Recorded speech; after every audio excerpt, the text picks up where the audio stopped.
And welcome back to another video where I answer your questions about detailing, about business, about products, about tools, and everything in between. These are the questions I'm gonna be answering, so feel free to jump around to a question that you want to hear, because I'm sure you don't really care about every single question. But anyways, if you're interested in starting your detailing business, as always, check the description box down below for the resources and guides. All right, so first question up is, do you do anything other than interior details? And I get that question a lot because a lot of my videos are just interior detailing in itself. So in our business, yes, we do wash and wax, interiors, we do engine cleanings. I've stepped away from paint correction and headlight restoration for several reasons. The main one is being like, just because I heard this quote a while back. Yeah, it's a quote. It's like, if you want to create more work for yourself, offer more services. And it makes a lot of sense to where, like, just think about like when Apple launched their first iPhone, they didn't come out with the iPhone and the iPad and a MacBook and a MacBook Air and a MacBook Pro. They just focused on one service and put all the resources to that. It's the same concept of like, okay, look, it's only, we're a small team. There's only so much we can do, right? So like if one day we're heavy on, one day it's like paint correction and engine cleaning. Then the next day is a full interior cleaning and a wash and a wax. Then the next day is like a headlight restoration and the engine cleaning and the interior cleaning. And you're just kind of like all over the place. Like you're making sure that the pads are clean, you're making sure the towels are clean, you're making sure that your interior stuff is clean, it just creates a lot more work the more services you add. So I'd rather just focus on like one or two primary services that we can like just churn out like a machine. And like the inventory, the keeping up with stuff, the making sure everything is done. Like, it's so much easier when you're focusing on one or two main services that make up a bulk of your revenue. And like a lot of people think like if you offer more services, you're gonna get more business, you're gonna get more clients. And sure, to some degree that's true, but it's also 100% true that you can reach your financial goals, your revenue goals by offering one or two services. So that's what we do in our business. Now, in terms of the videos, you have to create what people are gonna watch, right? Like what works on my channel are interior cleanings. Like that's what brings in the views. Like when I make these videos right here, like this one that you're watching, I end up losing subscribers on these videos. So those net me whatever, hundreds over the course of the time. This video, these types of videos, these business related videos will subscribe, like 5 to 10 to 15 subscribers will unsubscribe and leave my channel and never come back because I make these videos. And that's why I've been thinking about making like a second channel, not like some like super hyped up glorious, like, it's just like more of a channel just dedicated to the business side of detailing. That way I can separate like, entertaining content, how-to content, and then keep the business related topic on a separate channel altogether. But yeah, and just one last little thing is that like a lot of you like want to be like, I want to do detailing, I also want to offer PDR, I want to offer tint, I also want to offer vinyl wrapping. It's like, dude, you're like, yes, you can add more services and create more revenue, but man, that's one person handling all those things. That's a lot of work, and that's not what I don't want to overwhelm myself with different services to try to make more money when I know for 1,000% fact I could just get more clients of the same service and still make a good amount of money. Anyways, moving on to question numero dos. Why don't you remove the seats from the interior? So a general rule you should always follow here, at least in America, is that you can always be sued by anyone for anything at any time. There's a plane coming, so I'm gonna wait. Okay, so that's just good to have in the back of your head whenever you're like just doing things, just because that is a possibility. Anyhow, so like let's say you take your laptop to Apple or to a computer repair store and you're going in for the battery draining too quickly or whatever the problem may be. And then they service it, they fix that problem, or at least they say they fix the problem. But then a day later, a week later, a part of your screen stopped working. Right, so a completely different problem happened after you got your laptop back from the repair store. So now, just because the screen was working fine until you got it back from the repair shop, and because the last person to touch it and open it up and do something to it was the repair shop, then who are you gonna point your fingers to because the screen is damaged? You're gonna point your fingers towards the repair shop. Now, is the repair shop liable? Did they cause a problem? I don't know, but since the repair shop was the last person to touch your laptop, you're gonna point your fingers towards them. The same thing is applied to when you do anything mechanically and electronically to a vehicle that's not yours. if I take out the seats, or if I open up the engine, or if I do anything and something happens to it, regardless, like if I take out the seats and then the engine light comes on, right? Because I did something, you know, it's not, you know, you still took something out, sure, whatever, call it mechanically. It's just gonna be like, hey, well, the last person that did anything was you. I didn't have this before you touched it, so I think you're the one that caused it. So it's just having that liability. And then a lot of you are like, oh, it's, you know, it's not that hard to take out the seats. It's not. It's a few bolts.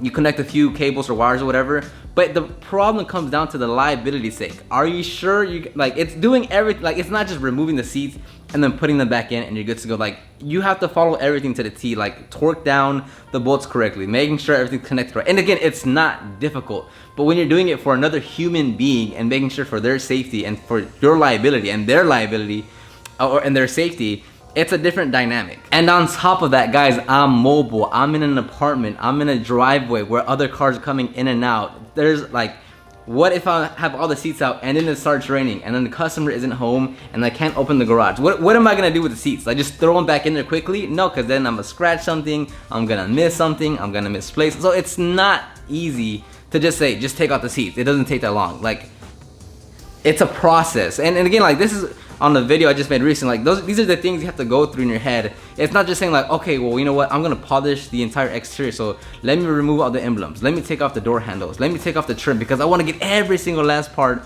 of the paint polished to perfection. Like, there's things you're gonna have to go through in your head to make sure, like, detailing aside, like, you have to make sure you're not creating any liabilities for yourself. Okay, and question number 3, this question has been coming up a lot recently, is do I work out? And yes, guys, I work out. If you can't tell, I've been working out for the past, let's say like hardcore, like the last 3 months, I've been going like 4, 5, 6 times per week.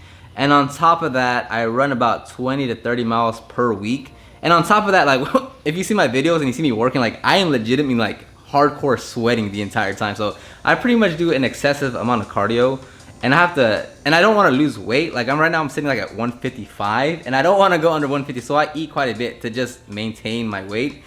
But anyways, if you're interested in working out, on my deadlift, my 1 rep max is 315.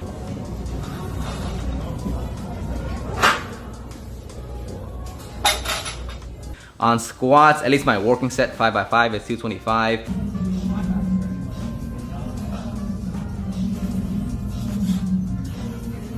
My chest is super weak, so on bench, my like one rep max is like 145. I want to get it to 225 by the end of this year. My overhead press, I don't really do that because my left side is so weak, so it needs a lot of work. So I try to isolate everything, so I don't really focus on that. I don't even focus on bench. I do a lot of isolated bench press to work on my left side because it's super weak. Like, it is really weak. And then running, I mean, I just run. There's no mode. I literally just like to run 3-4 miles. You know, if I go work out, I'm most likely gonna end up running in the afternoon, 3, 4, 5. A few times I've ran 10 miles, I've ran 15 miles. I just run, like, I just go run. Anyways, yes, guys, I work out. You know, thanks for noticing. Okay, question number 4 is, should I open a shop? What's the process to get that started? And if you're asking a question like that, of like, first, like, validation, should I open a shop? And then 2, what's the process to do that?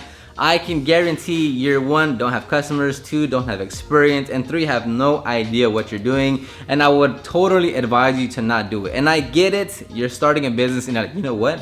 It'd be really cool to own a shop. How cool would that be? To be able to have my own place, bring friends over, I can have customers come to me. It's cool when you're just thinking about it, writing it down on a napkin, but I've always said this, I will always advise someone to start off being mobile first. Don't work out of your garage. Don't go get a shop, and then switch over to being shop based if you want to. Once you build your revenue and clientele up, so don't work out of your garage. I don't care if you have a 2014 Toyota Camry that you have as a personal vehicle. Throw all your gear there and go service customers. You're gonna learn a lot. You don't have much overhead at all, because with a shop you instantly say, okay, rent $1,200, okay, water, okay, electricity, okay, Wi-Fi, okay, insurance, okay, maybe even security cameras, okay, you have to like fix these things up. Oh, it doesn't have AC in there, put an AC. Like, no, just mobile, go to the customer's location.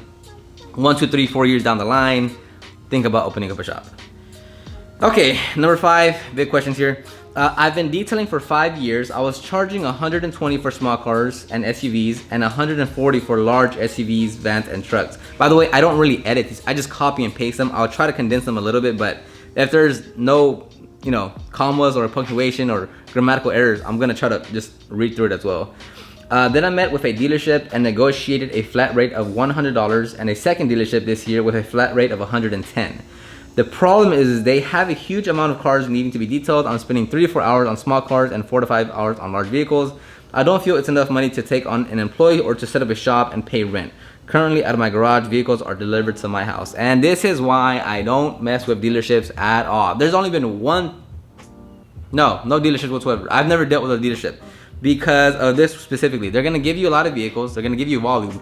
And when they give you volume, they're like, well, we're giving this guy a lot of work. So that means the price that we can negotiate is going to be lowered a lot because we're giving them all this work. So if you have the proper setup for it, in terms of like you have 1, 2, 3 guys and you can like bang out cars left and right where like you can finish it in like 2, 3 hours, yes. But on top of that, you have to know, like, you can't say, okay, I'm going to give you the best results possible for the littlest money that you can give me. It's saying, hey, look, typically for, whatever, a light polish, keeping things super simple here, like a light polish would be, whatever, $200. But since, since you want to sell these, I'm not going to go for perfection.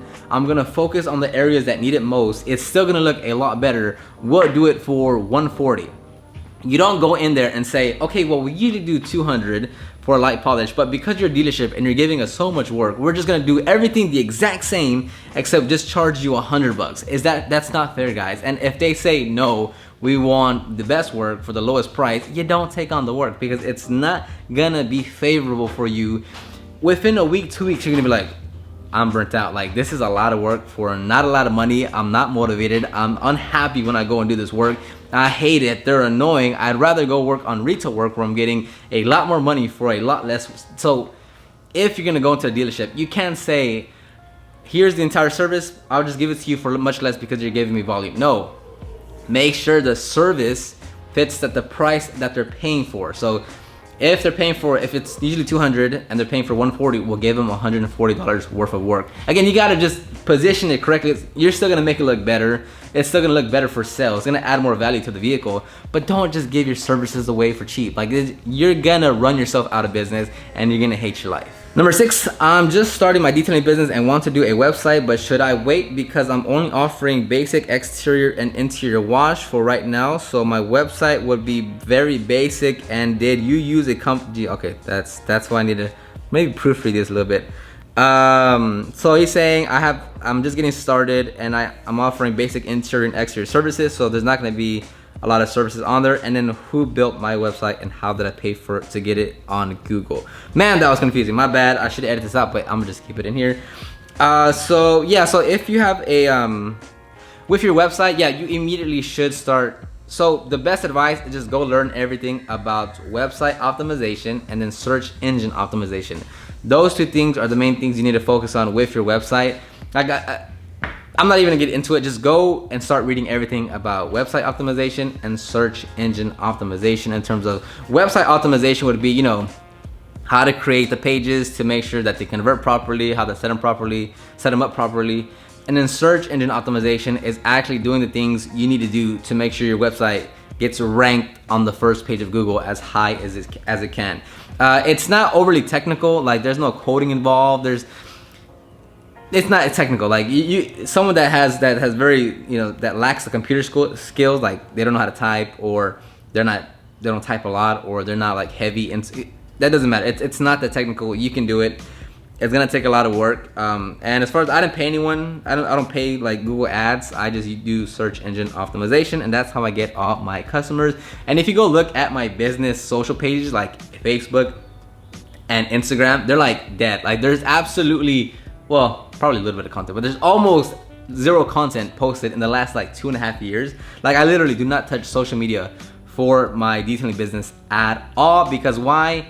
I still get customers through Google. Just pick what works. That's why a lot of you are like, why do Google? I do Facebook ads. I do Facebook organic. I do Instagram. I'm like, dude, I have one channel that brings in 90% of all my customers, and I'm still not capitalizing entirely on that channel.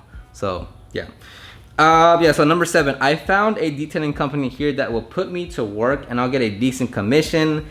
I'll get paid daily, but I have to have all the equipment, including water tank and everything, to pick up the overflow that they get every day, which is between 4 to 10 extra clients. Their guarantee is that I will make between $1,500 and $2,000 a week plus tips. So what do you think? Well, for one, you know, when they start guaranteeing money like that, I'm not sure about that. But and so if they're already making you, if you already have to buy your own equipment and gear and such, I would do that. Like if everything is truthful for what they claim, I'll do that. But I'll also be building my business on the side, because you essentially have everything to do your own. And you have to think about it like, okay, if they're let's say they're able to guarantee you $1,500 to $2,000 per week plus tip. That's on their overflow though. That could be on their highest season, on their most busiest season. What happens when that dries up? What happens when they don't have as many cars to give you? Then what? So if you're gonna get everything, you might as well be building your own business and use that as your, or just do that work, get money, but then spend even more time working on your business, because again, that can easily dry up. They can easily cut you off. Like you're not an employee. You're a contractor, and as soon as the work dries up, it's gonna dry up on your end as well. So don't get too stuck on that. Question number 8. I want to offer 2 services. I want to do a basic exterior wash and interior cleaning. I'm trying to get a few customers lined up before I buy my tools and products. That's very good. With that being said, I have asked 3 of my coworkers what they would be willing to pay, and 2 of them said $50 and 1 of them said $40. What are your thoughts on this? Keep in mind, I am a beginner and I also live in a small town, so people have lower incomes here. I figure if I charge $50 and can complete it within 2 hours, then that's $25 an hour, which is more than I make at my full-time job. So there is quite a bit of assumptions all in this question. Number 1, if I were to go to my parents right now and ask them, hey, would you pay $400 for a detail? They're gonna laugh. They're gonna be like, no way, that's too expensive. I would never do that. Are you crazy? If I go to my to my family members, to my friends, and I ask them, hey, would you pay $240 to get your interior cleaned? 99% of them are gonna be like, what? That's too expensive. No way, I do it myself. Now, why? Because they're not my customer. They're not my audience. They're not the ones I'm actually trying to target, right? So we've had hundreds of customers that pay us our full premium rates, and then if I were to go to my family members, my friends, they're gonna be like, no, that's crazy. So you can't go based off what they say, because then once you actually even say, okay, hey, look, I'm in business now, pay me the $50, they're gonna be like, oh, you know what, well, I don't really need it right now. Oh, well, so even though they're saying they'd pay $50, they probably still wouldn't pay $50, because it's just talk. Once you actually tell them to get out their credit card and to swipe it, that's when things come completely honest, and they're like, oh, well, you know what, 50 would be good, but I just don't need it right now. So don't go based off what they say. Don't even ask them what they would pay, because they're not gonna be your ideal customers. If your ideal customer is one that cares about their vehicle, cares about quality, cares about the value that you can bring, they're probably much more willing to pay a premium price over your friends. So definitely don't do that. The second part is so the next part is, if you can charge 50 and you can complete it in 2 hours, that's $25 an hour. So one, you're not gonna finish it in 2 hours. You're just not. Like, you can't just say I'm gonna charge $50 and then finish it in 2 hours when you don't know what vehicle you're gonna get. Are you gonna charge $50 for an SUV, or are you gonna charge $50 for a little coupe like a Miata? So that in itself is already, no, that's not gonna work out. Third, you make $25 an hour if you do finish it in exactly 2 hours. But think about the drive time, and then most importantly, you don't keep 30% of that is gonna go to Uncle Sam. If you're in the United States, 30% of that goes to Uncle Sam, meaning you have to pay taxes. On top of that, you still have expenses to pay in your business to keep the lights on. You just starting off, it's gonna be rather low, right? It's not gonna be like thousands of dollars per month.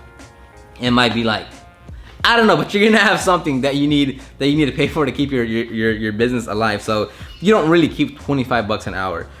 which is just another important thing to note. So my biggest thing on this question is, don't ask your friends and family members what they're willing to pay. You have to actually go out there into your market and find the customers and see what they're actually gonna pay you for your services. I remember so clearly, like when back in 2011, like if I just followed what they would all say, like I wouldn't be charging, or I wouldn't be where I am, but it's just like they can easily set you off on the wrong path of what you think you can charge and what you think you can do with your business. So don't worry about what they pay, worry about what your actual customers are going to pay. Anyhow, I'm gonna end it right here. Let me know if you have any questions. I just choose them at random. There's no really like process. I just kind of scroll down my emails and the comments and the DMs and I choose some. So if you want to have any questions for me, leave those in the comment section down below. Again, check that guide in the description box if you want to start your detailing business. Other than that, I don't know. I mean, leave comments, feedback, hey, dislike this video. I'll see you on the next one.